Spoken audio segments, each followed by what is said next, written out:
भगवान का भजन करके भगवान को प्राप्त करना, यही मनुष्य मात्र का उद्देश्य है और इसीलिए हमें मनुष्य जन्म मिला है।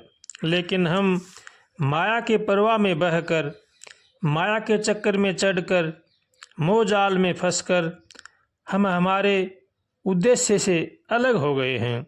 हम अपना उद्देश्य को भूल गए हैं। अपना पराया दुख सुख लाभ हानि इन सब को भूल गए हैं। हमें मनुष्य शरीर मिला, क्यों मिला, किस लिए मिला है, इस उद्देश्य को हम भूल गए हैं। हम संसार के चक्कर में ये से फंस गए हैं कि न तो हमें लोक याद है और न ही हमें परलोक याद है। हम संसार में किस लिए आए थे, हमें क्या करना चाहिए, हमें क्या कैसे रहना चाहिए, ये सब बातें हम भूल गए हैं और माया के चक्कर में फंस गए हैं।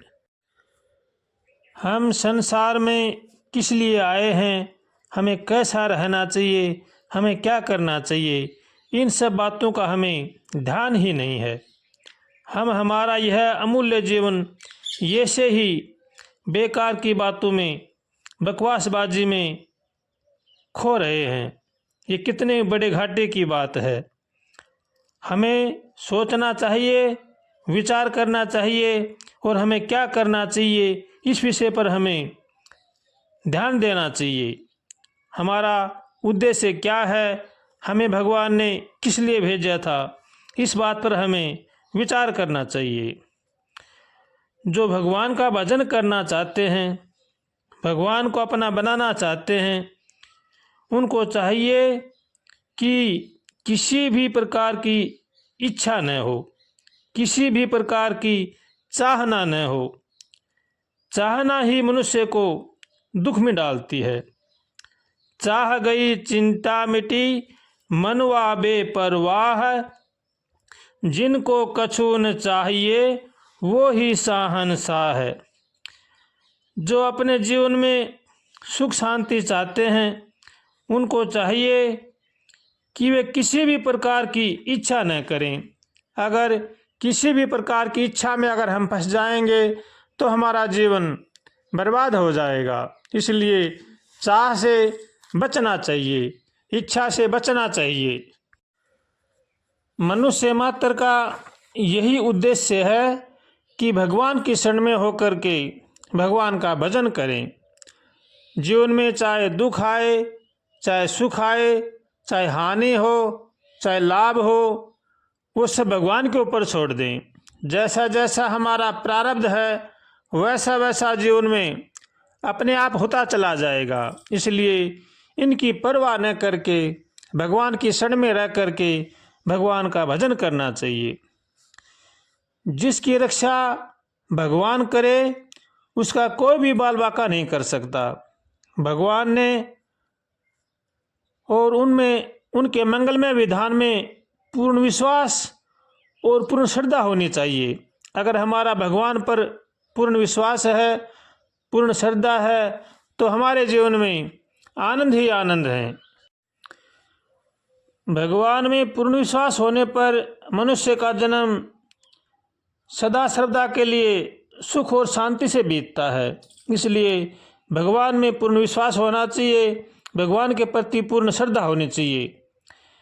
फिर किसी भी भारी परिस्थिति का कोई प्रभाव नहीं पड़ता। मनुष्य पर भगवान की इतनी कृपा है कि उसका कोई पार नहीं है। हमारे चारों तरफ सदा सर्वदा कृपा का समुद्र लहराता रहता है।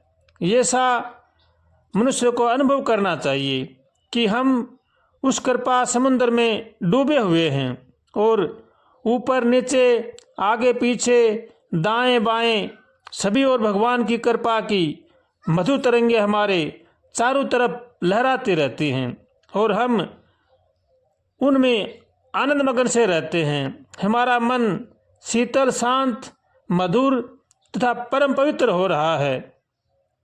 ये सब भाव करके मनुष्य को सदा सर्वदा प्रसन्न रहना चाहिए। अनुकूल या प्रतिकूलता में भगवान की कृपा समझनी चाहिए, क्योंकि हमारे ही किए हुए कर्मों का भगवान भुगतान करवा रहे हैं। इसलिए भगवान को हमेशा धन्यवाद देना चाहिए और हमारे जीवन में जो भी सुख दुख हानि लाभ आते हैं वो हमारे ही किए हुए कर्मों का फल होता है। इनसे कभी भी घबराना नहीं चाहिए और भगवान से हरदम प्रार्थना करें, हे नाथ हमें सद्बुद्धि दो, सद्विचार दो, ताकि संसार की बुराई से बचे। ऐसे भगवान से रोज कातर स्वर से प्रार्थना करनी चाहिए। उठते बैठते खाते पीते चलते फिरते हमेशा भगवान को याद रखना चाहिए। भगवान और मौत को हमेशा याद रखना चाहिए, पता नहीं मौत कब आ जाए, इसलिए हरदम सचेत रहें, सावधान रहें और भगवान से हरदम प्रार्थना करते रहें, हे नाथ हमें बचाओ, हे नाथ हमें बचाओ, हम संसार सागर में बहे जा रहे हैं, हे नाथ आपके सिवा हमारा कोई भी रक्षक नहीं है। अगर हम कातर स्वर से प्रार्थना करेंगे तो भगवान हमारी प्रार्थना को जरूर ही सुनेंगे। भगवान से मांगें तो भगवान की भक्ति ही मांगें।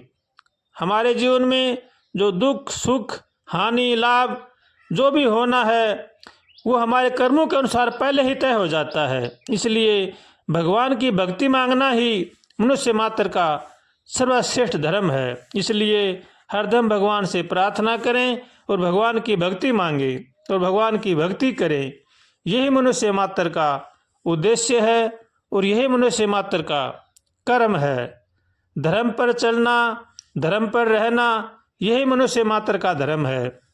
इसलिए सबके साथ यथायोग्य व्यवहार करें, सबका सम्मान करें, सबका आदर करें, सब में भगवान को देखें और सब में भगवान देखें। यही मनुष्य मात्र का धर्म है और भगवान की शरण में होकर के भगवान का भजन करेंगे तो हमारे जीवन में आनंद ही आनंद रहेंगे। अगर हम किसी की निंदा करेंगे, दूसरों की बुराई करेंगे तो हमारा जीवन भी बर्बाद हो जाएगा। इसलिए निंदा चुगली से बचना चाहिए और भगवान की शरण में होकर के भगवान का भजन करना चाहिए। श्रीमन्नारायण नारायण नारायण हरि, श्रीमन्नारायण नारायण नारायण हरि, श्रीमन्नारायण नारायण नारायण हरि, श्रीमन्नारायण नारायण नारायण हरि।